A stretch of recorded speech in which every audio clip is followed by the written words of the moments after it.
As we saw in the last episode, according to the Tang San Grandmaster, the Tang San had entered the Spirit Academy. There, he found his old masters. Then, the head of the academy met him and took Tang San to show him the Martial Soul Hall. In this hall, there are high-level martial souls, which can only be found in big cities. This is a secret academy, and only people with a very high soul level can access these types of martial souls. Every master wanted to obtain this martial soul, but no one had ever been born with the ability to handle it, until now. Then, Tang San revealed his spirit soul, and when they saw the snake's spirit inside him, they were shocked. When they discovered that the soul power of this child was already at level 13, jumping directly from level 10 to 13, they were even more surprised. They realized there must be a powerful teacher behind him. Tang San then revealed that his teacher was the Grandmaster. Hearing this, they were ready to teach him and immediately admitted him into the academy. Then Shan went outside and tried to find work in the blacksmith colony. He wanted to earn some money to support his livelihood. He asked blacksmiths one by one for work, but each blacksmith mocked him as a child and drove him away. However, one blacksmith gave him work and assigned the most difficult job, which was refining. Hearing this, the blacksmith mocked him, but Tang San did not take offense. He remembered his father's lessons about techniques. His father used to teach him different techniques for refining and forcing, and among those, Tang San had mastered them. Tang San took the blacksmith's materials and refined them in one attempt. Seeing this, all the blacksmiths present became very interested. They had thought the child wouldn't even be able to lift the hammer, but he used the random hammering skill refined them in one attempt. The blacksmith hired him, expecting to earn profit from the child. Meanwhile, a masked man was secretly watching Tang San and monitoring all his activities. A year passed while Tang San worked for the blacksmith. After a year, he went home to meet his parents, but they were not there. Instead, the Grandmaster was present, who gave him a letter. The letter said that they were leaving Tang San because if they stayed close, it would cause difficulties in training. Also, they had some old work to finish and would not return until Tang San became a powerful warrior. Seeing his father gone, Tang San felt very bad. Meanwhile, the Grandmaster, now in the city, remembered his student. At that moment, Tang San's father arrived at the gate. The Grandmaster and Tang San's father had not met for 20 years. Upon seeing him, the Grandmaster became happy and realized Tang San was his son, which explained his great power. The Grandmaster learned that Tang San had left his son alone, which upset him. He scolded Tang San severely because Tang San was still a child, and this was wrong. Despite repeated requests, Tang San's father did not agree to return and was not ready to go back. Instead, he gave the Grandmaster a changed appearance and left. Tang San became very sad because of his father and lost the will to do anything. But his friend encouraged him and said his father had left him for his own good, wanting to see him become a great man. She told him to leave sorrow behind, focus on work, and become a great man. Tang San understood, and they talked more. Between them, a romantic moment appeared, where they promised to always stay together and vowed to protect each other. Tang San's father also has a hidden story, which will be revealed in the upcoming episodes. Tang San shows his hidden weapon to her, which made her very happy, but he refused to give him anything dangerous. Tang San looked at the sky and promised that one day he would become very powerful and train again. 5 years passed. According to the story, they were now attending high school. Both still lived together, and there was some romantic tension, but only from Zivo's side. Tang San considered her just a friend. The university was scheduled to start 2 days later, so they decided to book a hotel. They found one called the Rose Hotel. While they were trying to book a room, they were told that only one room was available. Just then, a man around their age, standing with 2 girls, arrived and arrogantly booked the room before them. Everyone seemed to fear him and followed his commands without question. Angered, a fight broke out. Tang San angrily attacked the man. At first, both used their skills to attack each other intensely. The fight was fierce, but Mr. Dai understood Tang San's style and used his soul ring, which had a tiger spirit of level 20 and soul power rank 37, making him powerful. Tang San then used his spirit made from Datura, and his soul power was continuing. He tried to bind Mr. Dai with his spirit, but Mr. Dai broke the bonds every time. Tang San tried repeatedly, but the bond was broken by a white tiger spirit, which escaped. The Tang San attack landed on him, paralyzing his body, and he got trapped. It seemed Tang San had won. But then the Mr. Dai used his third soul ring, the third powerful, white tiger word formation. This spirit destroyed Tang San's position, and Tang San realized he could not defeat him now. Mr. Dai praised Tang San for fighting well despite the powerful axe used by him. It seemed Tang San would be accepted there, but then they left.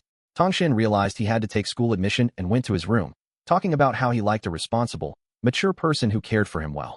Upon reaching the room, they found it very different because it was actually a honeymoon hotel.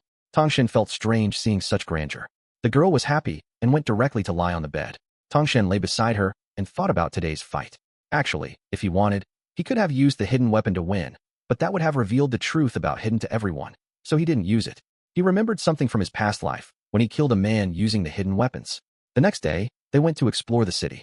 Inside, a merchant tried to sell something at a very high price, and Tianchen was willing to pay any cost. The price rose even more. Tang San angered the merchant. But then at the shop, Tang San wore the pendant given by the Grandmaster on his waist, and shop owner realized the boy was the Grandmaster's student. The merchant began giving it for free, but Tang San gave him some money and kept it. He then used it to crush and collect his crime news. Actually, this was considered useless, but Tang San knew that the material was valuable, something he recognized from his past life memories. He explained to Ziva, "We can make thin needles from this. They may look small, but they can be more powerful than most hidden weapons." Without delay, both headed to the school. Upon arrival, they saw a long queue. The gate tested everyone and did not allow weak children entry. They explained weak children would not be admitted, and their fees wouldn't be refunded. Mr. Dai managed the gate, telling those demanding refunds to fight him. If they won, they would get refunds, but no one dared fight Mr. Dai. So all rejected returned home. This school admitted only monster-like children, those who were dangerous and powerful. Tang San and Mr. Dai exchanged a respectful smile. Then Tang San's and Ziwo's test was done. Both were powerful, so they were admitted. Inside, the school was a different world. Mr. Dai walked with them to show the way and kept company. On the way, they talked about many things, including different spurts. Mr. Dai seemed to like the girl. Inside, there were many shops. Then, a moving sauce shop arrived. Ziwo wanted to eat sausages, so she asked Tang San to bring some for her. Tang San went out to buy the sausages and came across a moving sausage shop. He called the shopkeeper uncle, but soon felt sad because the man selling sausages wasn't an older vendor, but a fellow student, just like them. Tang San was shocked and wondered why someone his age was running a sausage shop. Just then, Mr. Dai appeared. He told Tang San that selling sausages in that area wasn't allowed. Tang San asked why. Mr. Dai explained that the student's spirit soul was connected to food, and he was using his spiritual energy to create the sausages. That's how he was able to make the shop move and sell them so quickly.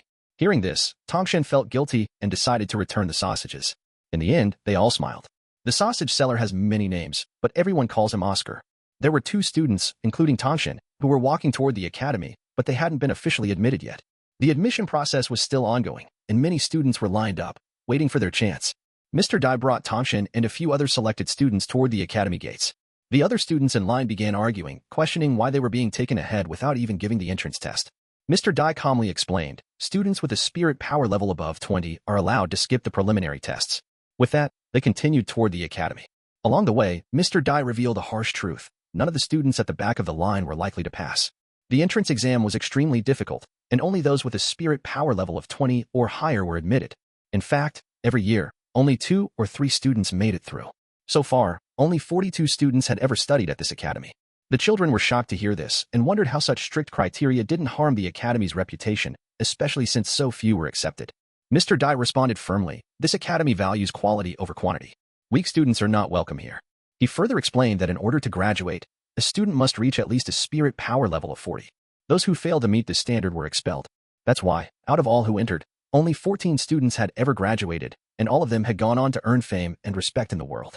The rest either died during the harsh training or disappeared, their stories ending in silence. Fear crept into the hearts of the students, but even so, their desire to study at the prestigious academy only grew stronger. They finally arrived at the exam hall, where the vice principal was waiting. The vice principal was a cold, intimidating man with a stone-like face. As the 4 candidates approached, he looked at them and said flatly, if you want admission, you must fight me. All 4 of you, together. If you win, you enter. If not, you leave. His name was Master Zahu. Mr. Dai leaned in and whispered to the students, this man is so powerful, even 40 armed soldiers couldn't defeat him. That's why he's known as the Immortal. Everyone was stunned. They had all heard of the name before. Master Zahu wasn't just a teacher, he was a legendary warrior. Then Mr. Dai gave them a vital piece of advice. His one weakness is speed. Use it wisely. He gave the 4 students 30 minutes to come up with a strategy to take him down. The 2 girls introduced themselves. The one wearing blue clothes was named Ningrong. She was incredibly powerful and possessed a support-type spirit soul. Her abilities were impressive. By using her spirit power, she could increase the speed of her entire team by 30%, making her a vital member in any battle. The other girl, dressed in black, introduced herself as Ziziking. Her spirit soul was a soul cat, known for its agility, stealth, and quick strikes. Tang San then guided his teammates on how to fight Master Zahu. When the battle started, they quickly realized how powerful the master truly was. None of them could land a solid hit, and Master Zahu easily overpowered them. He was clearly enjoying the fight, treating it more like a game. The students attacked together with all their strength, but they still couldn't defeat him. Master Zahu laughed mockingly and suddenly struck Ziva with great force. She was badly injured. Seeing this, Tang San was filled with rage. He stepped forward and challenged Master Sahu to a one-on-one fight. If I defeat you, Tang San said firmly, you must admit all of us into the academy. Master Sahu agreed, intrigued by Tang San's confidence. The real battle began.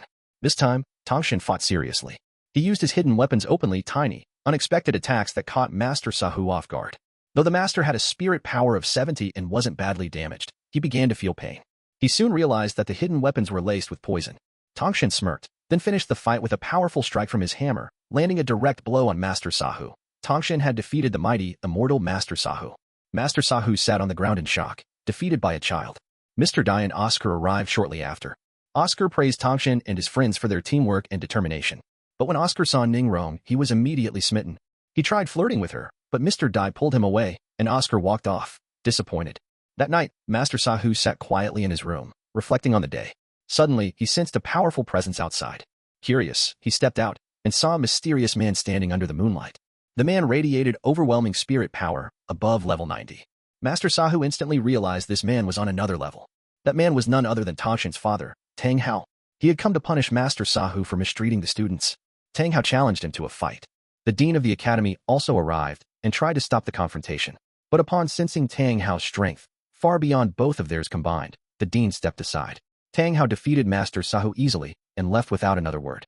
Only later did Master Sahu ask the dean why you don't save me. The dean simply replied, there was nothing I could have done. The next morning, Tang San woke up in his room. Oscar was there and offered some advice.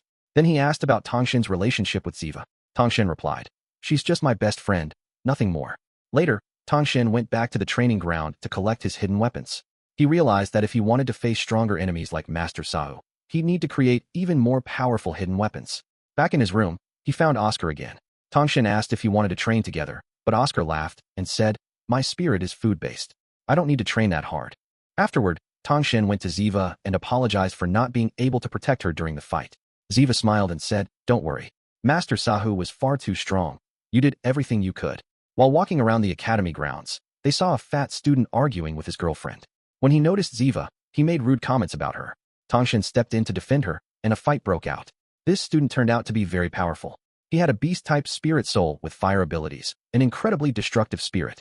Tang San tried to use his plant-type spirit against him, but it wasn't effective. Ziva joined the fight, but also struggled. However, the boy got distracted by Ziva's appearance, which gave her the opening she needed. She landed a surprise attack and managed to defeat him. Like, comment, and subscribe for the next part.